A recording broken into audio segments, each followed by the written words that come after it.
Hey guys, thanks for watching this video. Um, I'm a German poker player, and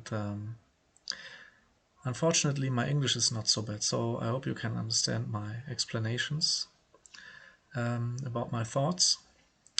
So why I'm doing this? I'm struggling at the microstakes like many other players on NL5 in Zoom pool, and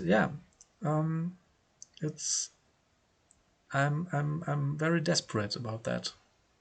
Um, so I hope to find some people who made it, who managed the game a bit, so I can get some new advices to my game. Um, and I have invested so many time on the tables, off the tables. I work with a Carrot Poker School, grade 1 and 2. I do hand reviews, analyze my game with Hold'em Manager, watch videos, and so on and so on. And something I haven't found until now. There are some blind spots, I think, and I hope you can help me. So I have a study partner who also struggles, and that's a problem because we, when we both are struggling, so we can't help each other. I think he's a bit more familiar with GTO style, but maybe it's more important to have a good knowledge about that on higher stakes. I don't know. I think GTO is a good baseline to make good decisions, but the the problem on NL5 is the very wide player pool with very different player types, I think. And the other side of GTO is to make good adjustments. It's nothing new, I think, to do good adjustments. But something went wrong, I think. Maybe I I deviate from my adjustments. Maybe my adjustments are wrong. I don't know. And so I hope, like I said, you can help me to find blind spots. So what can we do, or what will I do? I think I will play some hands at first. So I will start the session now, and when there are hands which I want to fold, then I will pause the video so that you have some action and not getting boring after 3 minutes or so. Yeah, and if you're interested in my development, maybe you can profit from some thoughts. Yeah, maybe I will profit from your thoughts.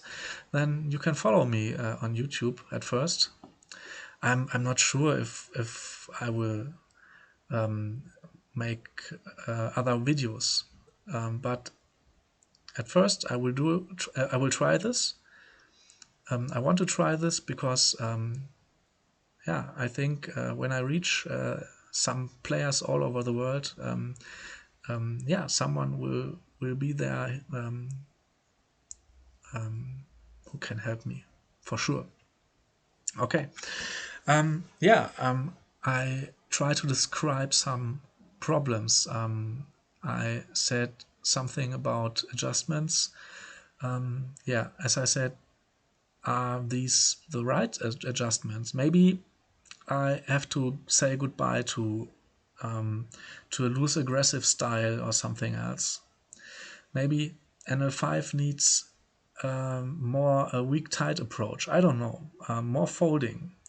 That's not that kind of poker which many players want to play.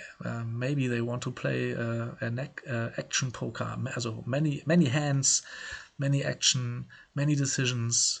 many big pots and so on. That's a big challenge. Yes, but folding and waiting, that's not so cool. But that could be the key to to manage the microstakes. Maybe, I don't know. So I will try this.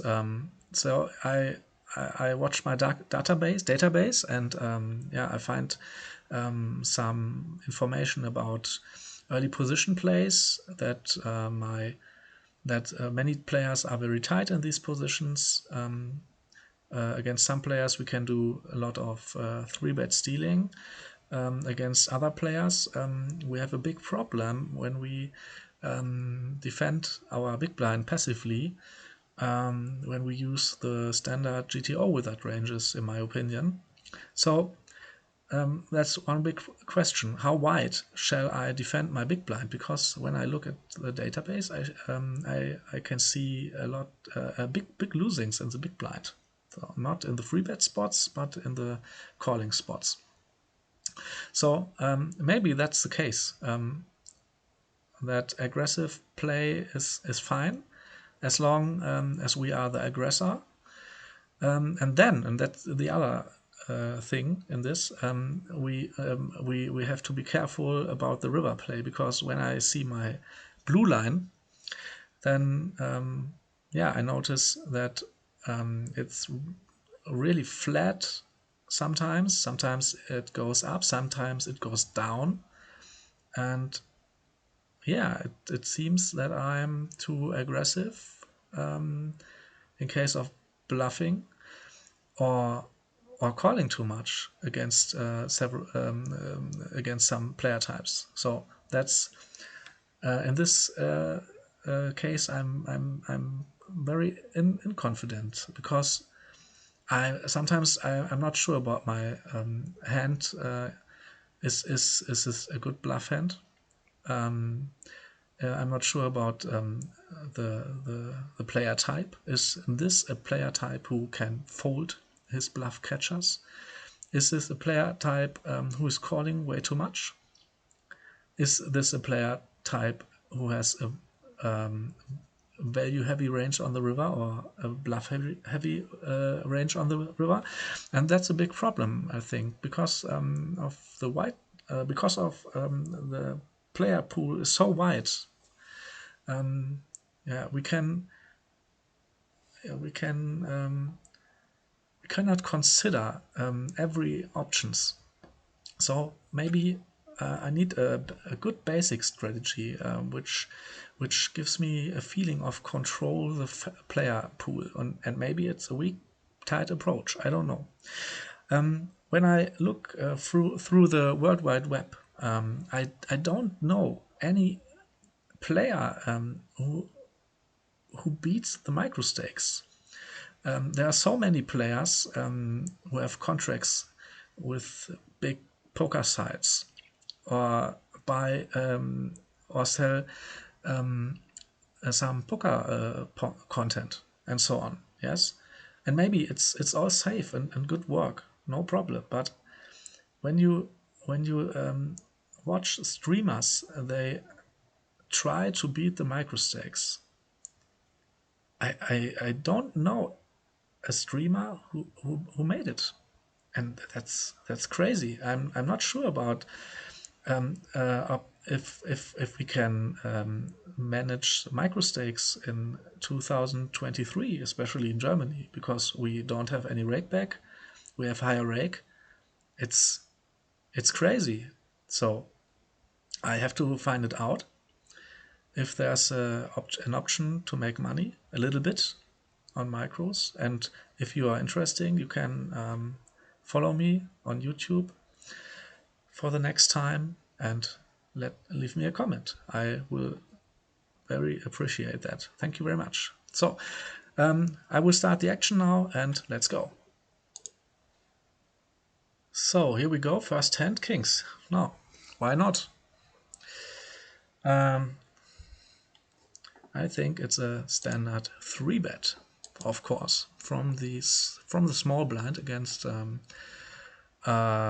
early position raise. You cannot see the stats. I don't know how it works in OBS Studios. So I will give you some information about the player when relevant. Okay, no action. So yeah, here's a fold again. So I will pause the video for the next interesting hand. 8-8 suited in the small blind.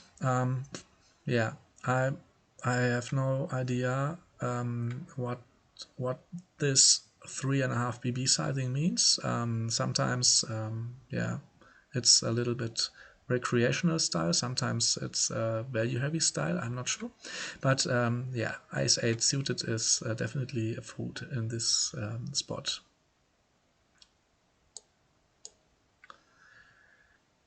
And let's look to the next hand.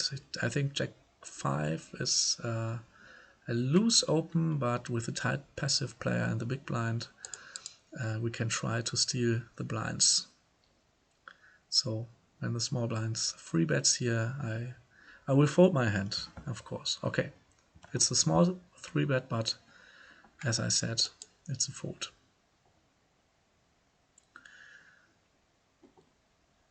Okay, we don't have to wait. Next hand, Ace 10 suited in the early position. Standard op, we get a call from big blind. We have a very dry flop with yeah, a little bit of blocking, Jack 10, Ace Jack, but there's no backdoor equity. I think it's okay to check this hand.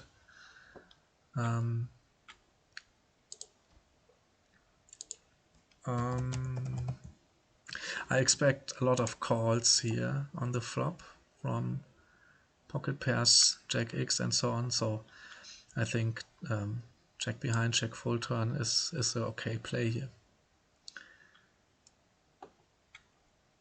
Yeah, Ace 5 suited. Definitely an open race.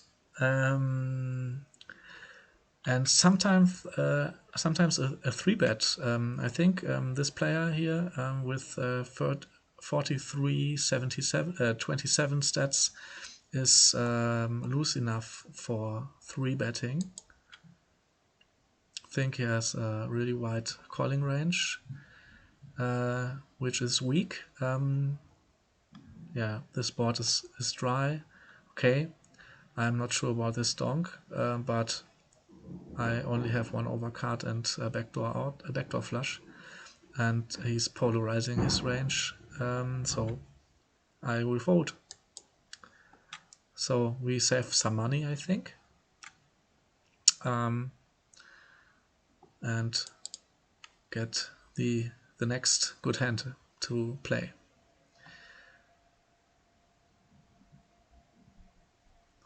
Yeah, easy money, and I will pause the video.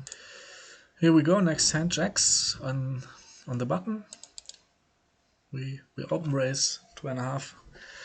Yeah, dry board so far, but I think the big blind's defending range is yeah, some Ace X heavy, but very wide enough. So why we should bet here with a good hand, so we can protect our checking range a little bit, but the king is not a good card in clubs here, so he could bet easily some Ace X, some flushes, some cards, some offsuit hands with a club, Ace X with a club. I don't know, so I will fold. So yeah, and this was a player who was post flop, yeah, more weak with a low aggression factor. That's the yellow color.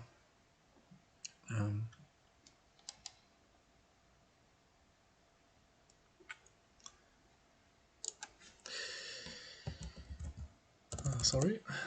Yeah, King Deuce could be an open, I think, but we have a very aggressive big blind and aggressive button player. In case of 3-betting. So I will try King Jack offsuit, but not against a tight passive early position raiser.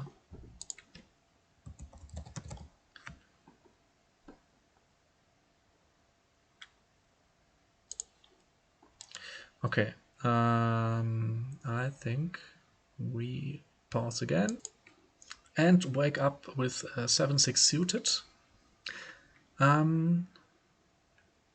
We open it. Yeah, it could be interesting to hear how do you think about how I think about poker. Okay, first to the hand. Yeah, we have a gut shot with flush draw, but I think the board is really value heavy, so we can draw heavy. I'm sorry, so we can check it. I think we have a very good hand to check. Yeah, we check behind. That's a little bit weird. I think it could be weakness. It could be weakness because he's a yellow-colored player who's really honest. I think who's straight in his decisions. So yeah, that's interesting. Maybe there are not so many hands, but yeah, it's interesting to hear how do you think how I think about poker. How about my decisions I make. Yeah, sometimes someone tells me I have a tendency to tunnel vision. Maybe, yeah, but I don't know. Maybe sometimes it's good to have a tunnel vision on microstakes. Okay, back to the hand. We open jacks in the early position and have a squeeze against us. I think it's very strong. We get really good odds here. Yeah, it must be clear that we have here a set mining spot when we call. Yeah. And with the small blind who maybe calls, is it a good implied odd spot? I think. Yeah. So we have showdown value, and the big blind could easily slow play some hands. He could have ace queen, ace jack, and something. So we have good showdown value, like I said. So we can check it down. When the big blind checks again or the small blind, then we can make a small value bet maybe to get calls from lower pocket pairs. There are queens, there are jacks. Sorry, there are queens, there are aces. I don't know, but queens are possible as better hands. But tens, nines, eights, maybe they call when I bet small.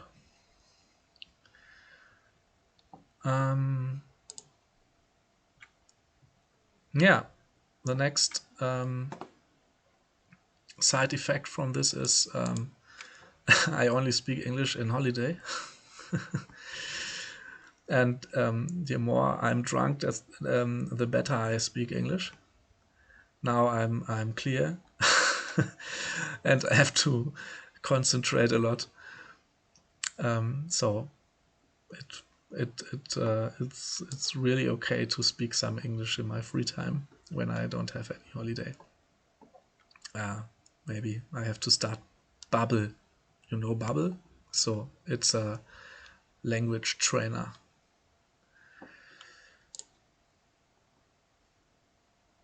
Okay, ace queen. Yeah, interesting. Limp from early position, but I'm not afraid of that. We go all in if he wants. Sometimes it's a trap with aces, but okay, that's tunnel vision.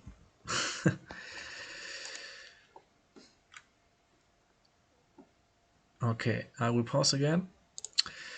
Okay, ace deuce, not a premium hand, but in blind battle, I think it's a good bluff 3-bet against small blind. We block an ace, but it has not a good. It has no good playability. Ace deuce.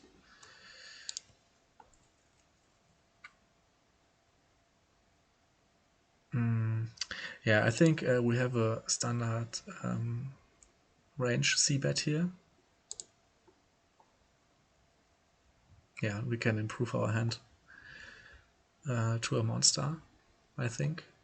Yeah, when he calls, there are so many better hands which I can fold out when I do a second barrel. In blind battle. Yeah, and when he calls twice, I think, yeah, it's something like Queen X, maybe. Yeah, busted flush draws I can beat with my showdown value. So I will call check behind. Yeah, interesting, Jack 9.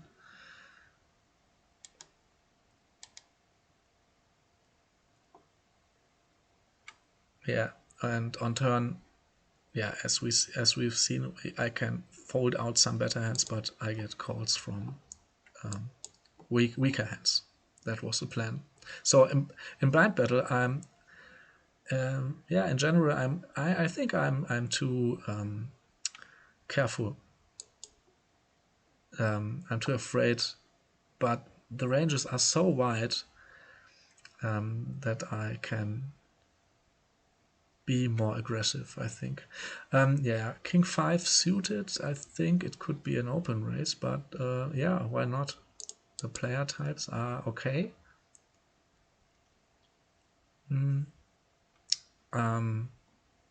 But the cutoff, it's a loose aggressive one, but when he calls here, that's a little bit strange. Could be a pocket pair, I don't know.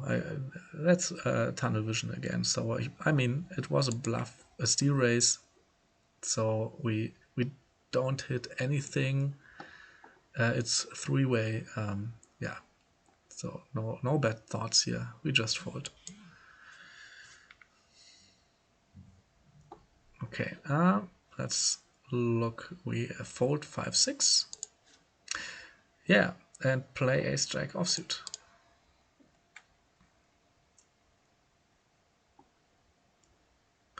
Okay, yeah, this player is yeah, it doesn't care. It doesn't matter.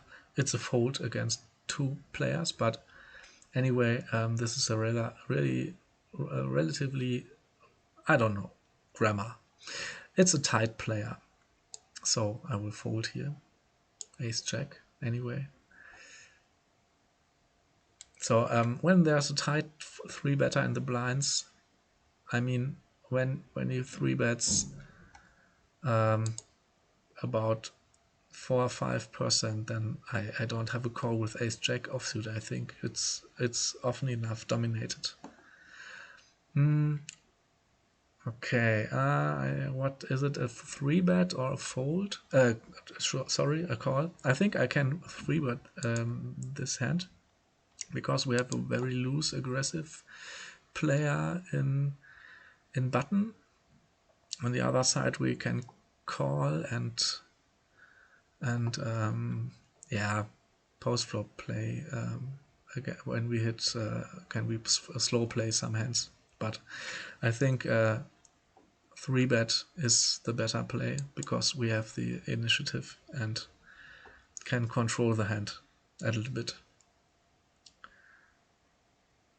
and narrow the hand to some yeah, narrow the range to some hands. Okay, yeah.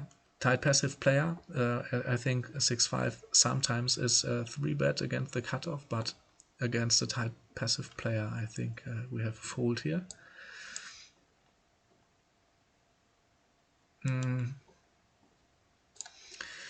Yeah, ace-7 offsuit and big blind. It's one of the hands. It looks nice because of the ace, but yeah, I'm not sure if I am profitable with these hands. So it's now we have a button 3x open. It's weird, I think. I have no really reads from this player, but yeah, I think I should call my ace high here, ace x hand at first, and then we look post flop. But I think most of the time it's a bad a decision to call those hands here, because I have no idea to play this out of position post flop against some, yeah, against all player times, I would say. So and yeah, we can hit the ace, but what else? That's the problem. Okay, so back to the hand. Yeah, he doesn't c-bet here. It's interesting. So we have a little bit showdown value here, but yeah, maybe he has lower pocket pairs, or yeah, some better ace x. I'm not sure. I think, yeah, or 8x. I block a little bit of that, so maybe we can do a bluff bet here. Yeah. I think that was very thin, but to fold out some pocket pairs and maybe better ace x, yeah, could be a good move here, maybe. Okay, we fold king deuce, and yeah, sometimes I mix in some German fill words when I try to explain what I do here. So I will pause the video now. So ace-5 offsuit, one of the last hands, I think. We have 2.5 minutes to 30 minutes. I think it's a good time for a video, for my first video. It's a little bit old school style here to yeah, to make some videos without my face, funky backgrounds, yeah, cool music and so on. Yeah, but I'm almost 40 years old, so I I think it's okay for me. But when not now, maybe then in the future, I don't know. But there are so many people out there. They do so they make videos or something else. So I'm a little ant. I will not push. I don't want to push in the front row. Okay, yeah. I think I will pause again the last time, and we look at one or two good hands. Okay, ace-10. Yeah, open razor is a, yeah, tight aggressive one, but he folds anyway. Therefore we can open ace-10, no problem. We get a call from a non-full stacked player. I don't say fish because I am a fish as well. Yes, dry board. I think we can go big here because he can have weaker ace x here. Everything else will fold, maybe. Sometimes he call pockets. So no problem. Okay, my last hand will be King Queen suited. We have a limper in early position, no problem. We isolate him and get an interesting call from the small blind. When this player calls in the small blind, then he almost always have a pocket pair. Yeah, that's interesting when he bets, donk bets here. Yeah, he could have a pocket pair. He could have a strong flush draw. I don't know. Maybe. Yeah, would he play at 10x? I don't know. Let's watch. It's a little bit weird. Maybe he has 9s, 8s. He wants to protect a little bit against other hands because 10s are rear. Rear? Is it the right word? Not so often in his range because there are 2 10s again. There are 2 10s. Okay, but pocket pair. Yeah, interesting. I think I should have done a note, but next time. Okay, yeah. I think we are now at the end. I will sit out the next big blind. Maybe we can see 3 or 4 hands again. Still 3 or 5 hands. Okay, yeah. First time I made a video. So, like I said, my English it's so bad. I think we can talk each other. Okay, I think you can understand what I meant. I think the more I do this, the better my English will be. So you can leave me a comment. Thanks for watching. I'm looking for your comments. I'm very yeah curious about what will happen after I have uploaded this video. So thank you and see you soon.